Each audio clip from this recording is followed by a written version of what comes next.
ഓരോ ദിവസം കഴിയുന്തോറും മുടി കൊഴിയുന്നതിൻ്റെ എണ്ണം കൂടി തുടങ്ങി, ഉള്ളിൽ ഒക്കെ കുറച്ച് പ്രശ്നമായി തുടങ്ങി.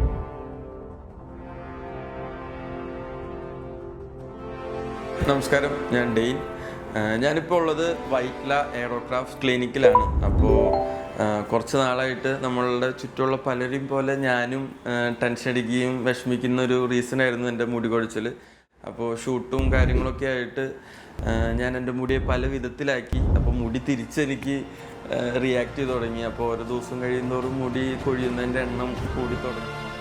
അങ്ങനെയാണ് എയറോക്രാഫ്റ്റിൽ ഇവിടെ എത്തിയത്. അപ്പോൾ ഇവിടെ എത്തി ഇവിടുത്തെ ഡോക്ടറാണ് നമുക്കിപ്പോൾ സജസ്റ്റ് ചെയ്തത് ട്രാൻസ്പ്ലാന്റേഷനാണ് ഇനി ഒരു നെക്സ്റ്റ് ഓപ്ഷൻ അല്ലെങ്കിൽ ഒരു ബെസ്റ്റ് ഓപ്ഷൻ എന്ന്.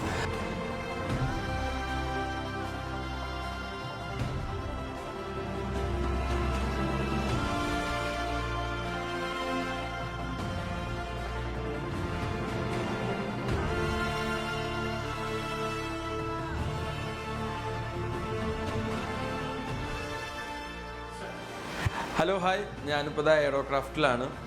അപ്പോൾ എൻ്റെ ഹെയർ ട്രാൻസ്പ്ലാന്റേഷൻ കഴിഞ്ഞിരിക്കുകയാണ്. അപ്പോൾ എന്തായാലും ഭയങ്കര എക്സൈറ്റഡ് ആണ്. കാരണം ഞാൻ കുറേ നാളായിട്ട് മുടിയുടെ കാര്യത്തിൽ എന്ത് ചെയ്യുമെന്ന് ഇങ്ങനെ ആലോചിച്ച് ചിന്തിച്ചൊക്കെ നടക്കായിരുന്നു. അവസാനമാണ് എയറോക്രാഫ്റ്റിൽ എത്തിയത്.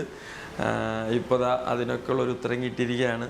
ഇനിയിപ്പോൾ കുറച്ച് നാളെടുക്കും ഇപ്പോൾ വെച്ചിരിക്കുന്ന മുടികളൊക്കെ ഒന്ന് വളർന്നു വരാനായിട്ട്. അപ്പോൾ ആ വളർന്നു വരുന്ന ആ ഒരു പുതിയ ലുക്ക് കാണാനായിട്ട് ഞാൻ കാത്തിരിക്കുകയാണ്. അപ്പോൾ എന്തായാലും നമുക്ക് കുറച്ച് നാൾ കഴിഞ്ഞ് മുടിയൊക്കെ വളർന്ന് നമുക്കൊന്നും കൂടി വരാം.